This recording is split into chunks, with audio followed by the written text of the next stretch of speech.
Bonsoir et bienvenue à la séance du 1er mars en visioconférence. Donc, Mme Vallée.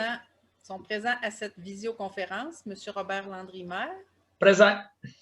M. Richard Saint-Pierre, conseiller. Présent. M. Jocelyn Isabelle, conseiller. Présent. Mme Nancy Mignot, conseillère. Elle m'a avisé qu'elle sera absente. M. Marc Bastien, conseiller. Présent. M. Nicolas Gauthier, conseiller. Présent. Gaétan Léveillé, conseiller.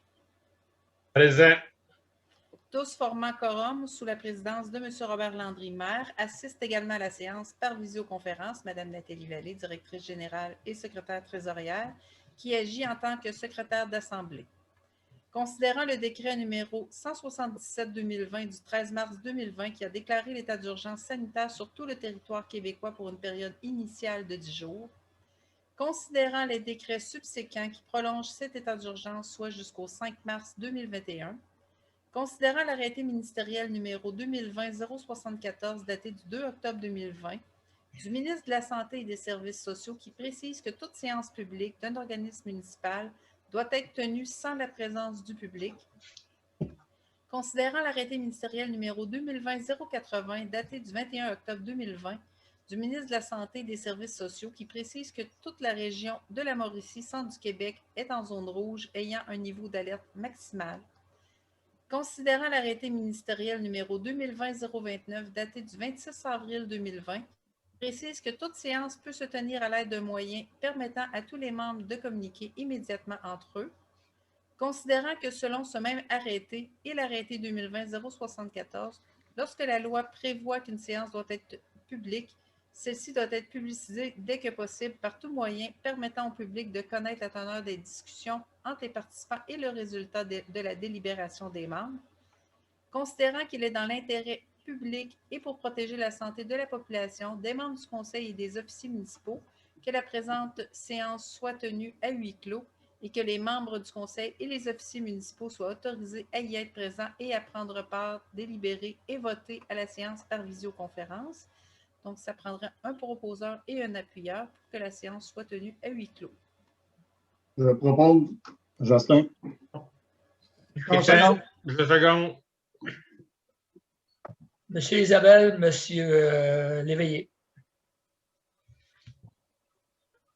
Vous pouvez juste lever votre main maintenant que je vous vois. Fait que OK.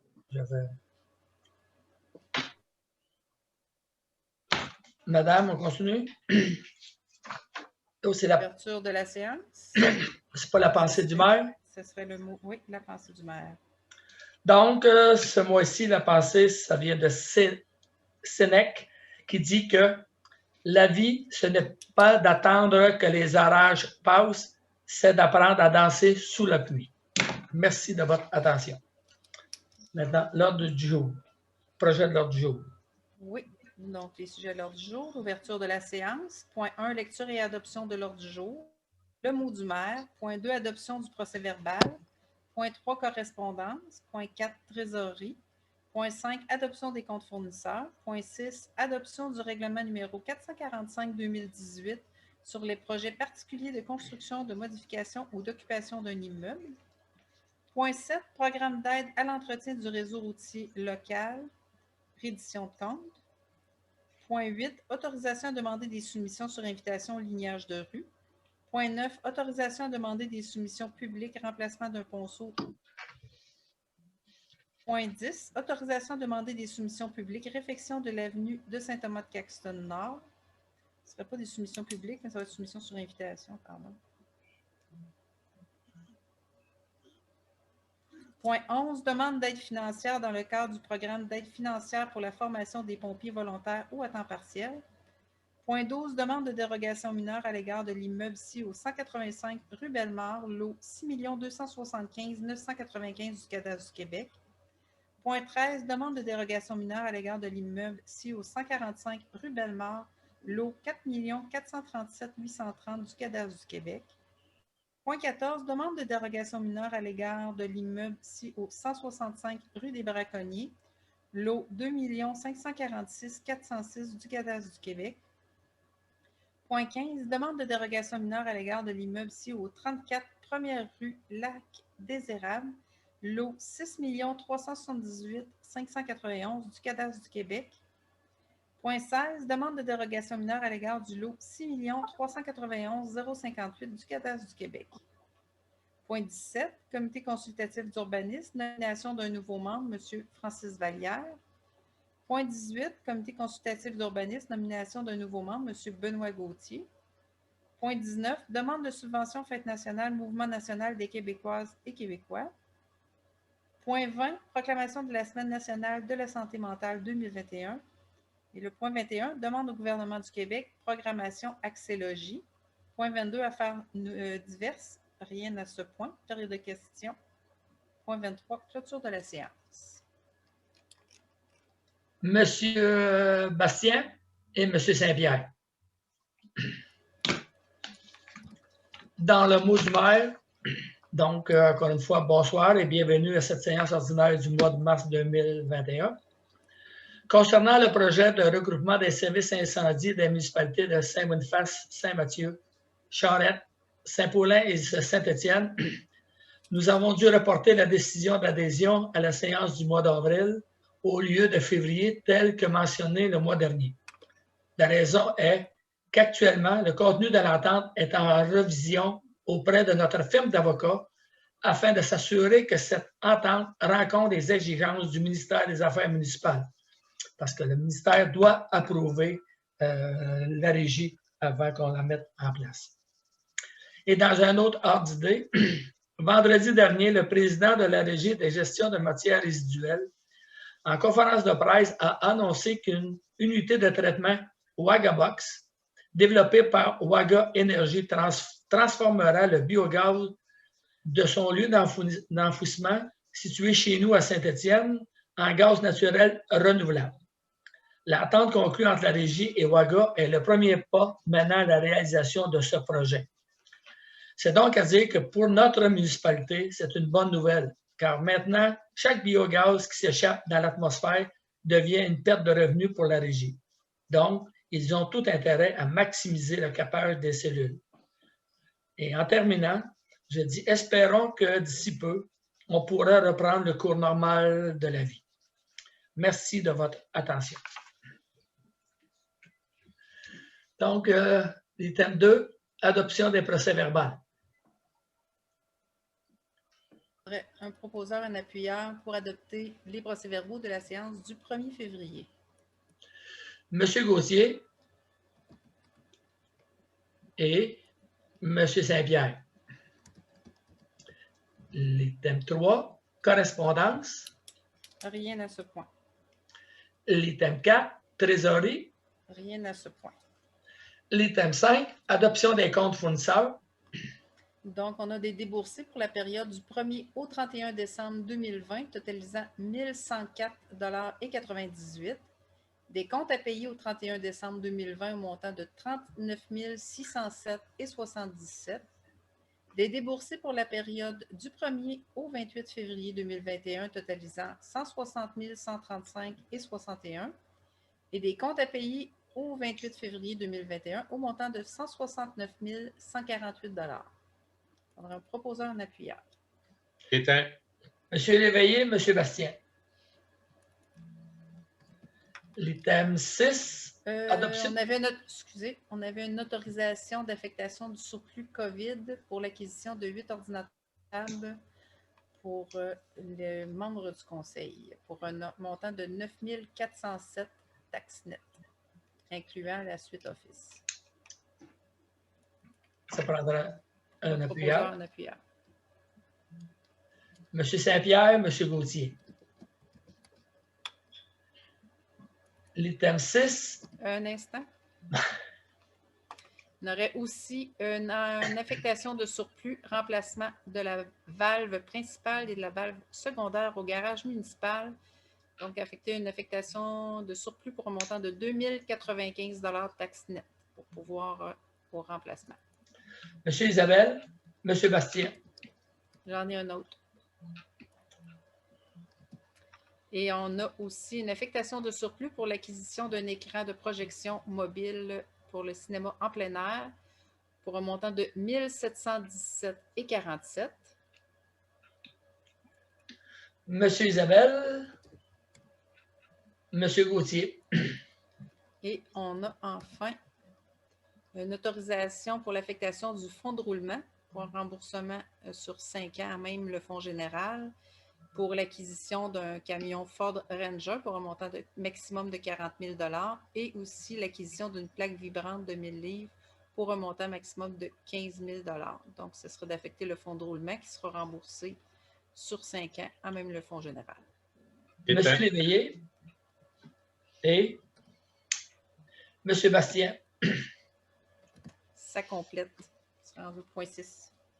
Item 6, adoption du règlement numéro 445-2018 sur les projets particuliers de construction, de modification ou d'occupation d'un immeuble. Donc, vous avez eu le projet de règlement. Donc, ça prendra un proposeur et un appuyeur pour adopter le projet de règlement. Mais pas le projet, le règlement. Monsieur Bastien, Monsieur Saint-Pierre. L'item 7, programme d'aide à l'entretien du réseau routier local, le PAERL, reddition de compte. Donc, en fait, on a une aide financière pour 2020 de 121 906. Donc, on a un document qui a été présenté là, par notre secrétaire trésorière adjointe pour l'entretien des routes locales 1 et 2. Donc, ce serait d'approuver les dépenses qui vont pour confirmer la subvention. Gaétan. Monsieur Léveillé, Monsieur Isabelle. Item 8, autorisation à demander des soumissions sur invitation pour le lignage de rue. Donc, c'est pour m'autoriser à demander des soumissions sur invitation à des fournisseurs spécialisés dans le lignage de rue. Monsieur Isabelle, Monsieur Léveillé. L'item 9, autorisation à demander des soumissions publiques pour le remplacement d'un ponceau du 4e rang. Donc, c'est encore une fois pour m'autoriser à demander cette fois-ci des soumissions publiques pour le remplacement du ponceau du 4e rang. Monsieur Bastien, Monsieur Saint-Pierre. L'item 10, autorisation à demander des soumissions, c'est pas public, sur invitation, sur invitation. Des soumissions sur invitation pour la réfection de l'avenue de Saint-Thomas de Caxton Nord. Donc, encore une fois, c'est une demande. C'est la partie qui est partagée avec Saint-Barnabé, ça. Oui. Oui, exact. Monsieur Léveillé, Monsieur Isabelle. Gaétan. Thème 11, demande d'aide financière dans le cadre du programme d'aide financière pour la formation des pompiers volontaires ou à temps partiel. Donc, dans le fond, c'est pour demander d'ajouter des pompiers, là, 3 pompiers pour la formation pompier 1 et un pompier pour la formation opérateur de pompe pour la subvention. Là, ils transmettent ça à la MRC. Monsieur Gauthier, Monsieur Saint-Pierre. Item 12, demande de dérogation mineure à l'égard de l'immeuble 6 au 185 rue Bellemare sur le lot 6 275 995 du cadastre du Québec. La demande de dérogation mineure consiste à permettre la construction d'un garage d'une superficie de plus ou moins 111,5 m² sur la propriété 6 au 185 rue Bellemare sur le lot 6 275 995 du cadastre du Québec situé dans la zone 107. La demande contrevient à l'article 26.1.8 du règlement de zonage 405-2018 qui prescrit pour un garage détaché du bâtiment principal une superficie maximale de 85 m² pour un terrain ayant une superficie inférieure à 2000 m². Considérant la recommandation favorable du comité consultatif d'urbanisme à la suite de l'étude de dossier, évidemment, on n'a pas eu de commentaires à cet égard-là. Donc, ça prendra un proposeur et un appuyeur pour approuver la demande de dérogation mineure. Monsieur Isabelle, Monsieur Bastien. L'item 13, demande de dérogation mineure à l'égard de l'immeuble situé au 145 rue Bellemare, le lot 4 437 830 du cadastre du Québec.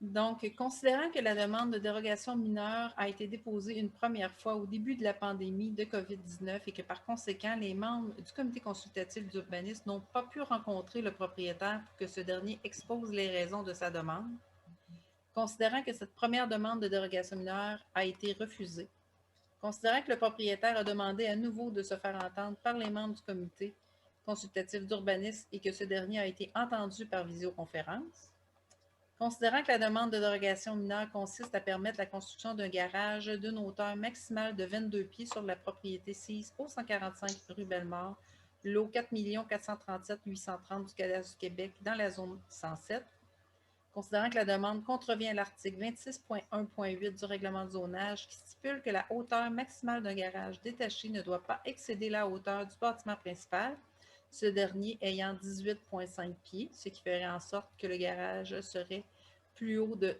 3,5 pieds. Considérant les arguments que le propriétaire a exposés aux membres du comité, considérant la recommandation favorable du comité consultatif d'urbanisme à la suite de l'étude du dossier. Donc, encore une fois, on n'a pas eu d'autres commentaires concernant la demande de dérogation. Ça prendra un proposeur et un appuyeur pour approuver la demande. M. Gauthier, M. Saint-Pierre. L'item 14, demande de dérogation mineure à l'égard de l'immeuble situé au 165 rue des Braconniers sur le lot 2 546 406 du cadastre du Québec. Donc, considérant que la demande de dérogation mineure consiste à permettre la construction d'un gazebo d'une hauteur de 3,4 mètres, 11 pieds 2 pouces, situé en cour arrière de la propriété sise au 165 rue des Braconniers sur le lot 2 546 406 du cadastre du Québec, situé dans la zone 103, considérant que la demande contrevient à l'article 26.1.9 du règlement de zonage 405-2018 qui prescrit une hauteur maximale de 3 mètres pour un gazebo, considérant la recommandation favorable du comité consultatif d'urbanisme suite à l'étude du dossier. Donc, ça prendra un proposeur et un appuyeur pour approuver la demande. M. Saint-Pierre, M. Gauthier. L'item 15, demande de dérogation mineure à l'égard de l'immeuble 6 au 34, première rue du Lac des Érables, le lot 6 378 591 du cadastre du Québec. Donc, considérant que la demande de dérogation mineure consiste à permettre la construction d'un garage d'une superficie de 30 pieds sur 40 pieds, 111,5 mètres carrés, avec un abri d'auto annexé de 20 pieds sur 30 pieds fermé sur 3 murs, sur la propriété sise au 34 première rue Lac des Érables, sur le lot 6 378 591 du cadastre du Québec, situé dans la zone 317. Considérant que la demande contrevient à l'article 26.1.8 du règlement de zonage 405-2018, qui prescrit pour un garage détaché du bâtiment principal une superficie maximale de 85 mètres pour un terrain d'une superficie inférieure à 2000 mètres carrés, considérant la recommandation favorable du comité consultatif d'urbanisme suite à l'étude du dossier. Donc, ça prendrait aussi un proposeur, un appuyeur pour approuver la demande. Monsieur Léveillé, M. Gauthier. Item 16, demande de dérogation mineure, encore une fois, à l'égard du lot 6 391 058 du cadastre du Québec. Donc, considérant que la demande de dérogation mineure consiste à permettre la construction d'une maison avec une marge d'implantation avant de 21,34 mètres sur le lot 6 391 058 du cadastre du Québec situé dans la zone 131. Considérant que la demande contrevient à l'article 20 du règlement de zonage 405-2018 faisant référence aux normes d'implantation prescrites à l'annexe intitulée Grille de spécifications, plus précisément aux spécifications prescrites à la zone 131 qui stipule que la marge avant maximale pour l'implantation d'un bâtiment principal est de 12,2 mètres. Considérant la recommandation favorable du comité consultatif d'urbanisme, donc ça prendrait un proposeur et un appuyeur pour approuver la demande. Allez. Monsieur Bastien, Monsieur Saint-Pierre, pour l'information, c'est situé où? C'est l'avenue des Sapins. C'est ça, OK. Merci. Et l'item 17, comité consultatif d'urbanisme. Donc, ils vont avoir du travail, on en a passé beaucoup. Nomination d'un nouveau membre, M. Francis Vallière. Donc, on a procédé à un appel de candidature pour pourvoir 3 postes. Donc, la candidature de M. Francis Vallière a été retenue. Donc, ce serait de nommer M. Vallière pour, à partir d'aujourd'hui, 1er mars 2021 au 31 décembre 2022. M. Bastien, M. Saint-Pierre. L'item 18, comité consultatif d'urbanisme, nomination d'un nouveau membre, M. Benoît Gauthier. Donc, toujours dans le même appel de candidature. Donc, ce serait la candidature de M. Gauthier Benoît a été retenue. Donc, lui aussi, ce serait du 1er mars 2021 au 31 décembre 2022. M. Gauthier, M. Bastien. Item 19, demande de subvention, Fête nationale, Mouvement national des Québécoises et Québécois. Donc, ce serait d'autoriser notre directeur des loisirs, M. Frédéric Lamotte, à déposer pour et au nom de la municipalité une demande de subvention pour les festivités de la Fête nationale. M. Isabelle, M. Léveillé. L'item 20, proclamation de la Semaine nationale de la santé mentale 2021. Donc, en principe, ça, c'est la semaine du 3 au 9 mai 2021. Donc, le thème, c'est la campagne vise à faire connaître cette astuce. Ressentir, c'est recevoir un message. Donc, est-ce que vous faites une proposition ou ce serait une...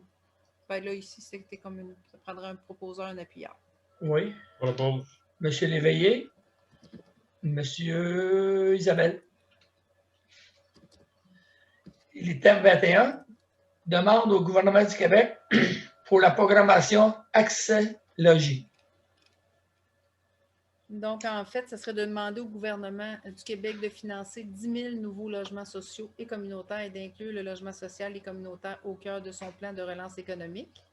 Puis, nous, ben, de notre côté, on va transmettre une copie de cette résolution à la ministre des Affaires municipales et de l'occupation du territoire, à la présidente du Conseil du Trésor et au ministre des Finances.